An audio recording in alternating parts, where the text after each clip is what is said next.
काय सांगाल, काय परिस्थिती पावसाची? पावसाची परिस्थिती फार वाईट आहे. विहिरीला पाणी होतं, त्या पाणीवर आम्ही कपाशीची लागवड केली, म्हणजे इकडच्या सर्व शेतकऱ्यांनी कपाशीची लागवड केली.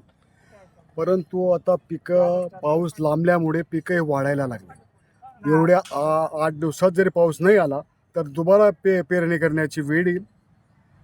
जे निंदणी झालेले, जे लावणी झालेले, ती मजुरी तर वाया जाणारच आहे. धुळे जिल्ह्यामध्ये पांढरं सोनं म्हणून ओळखल्या जाणाऱ्या कपाशीला सर्वाधिक मागणी आहे आणि यावेळी देखील शेतकऱ्यांनी मोठ्या प्रमाणात कपाशीची पेरणी केलेली आहे.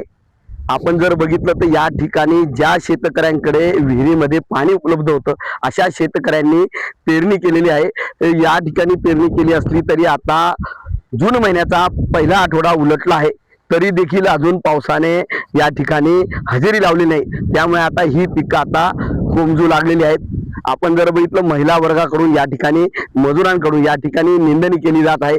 विहिरीच्या पाण्यावर ही पिकं जगवण्याचा शेतकऱ्याचा प्रयत्न आहे, मात्र आता विहिरीचं पाणी देखील आता संपू लागलेलं आहे आणि त्यामुळे आपण जर बघितलं तर या ठिकाणची जी पिकं आहेत त्याची जी काही रोपं आहेत ही रोपं आता जळू लागलेली आहे. येत्या आठवड्याभरात जर चांगला पाऊस झाला नाही तर या भागातल्या शेतकऱ्यांना दुबार पेरणीची वेळ येणार असल्याचं या ठिकाणी शेतकरी सांगतात. कारण मोठ्या आशेने शेतकऱ्यांनी या ठिकाणी कपाशीची पेरणी केलेली आहे, मात्र कपाशी पेरणी करून देखील आता शेतातल्या विहिरीतलं पाणी पुरत नसल्याने आता शेतकऱ्यांवर दुबार पेरणीची वेळ येणार आहे. त्यामुळे लवकरात लवकर पाऊस पडावा अशी अपेक्षा या भागातला शेतकरी वर्ग करू लागलेला आहे. मनीष मासोळे, TV9 मराठी, धुळे.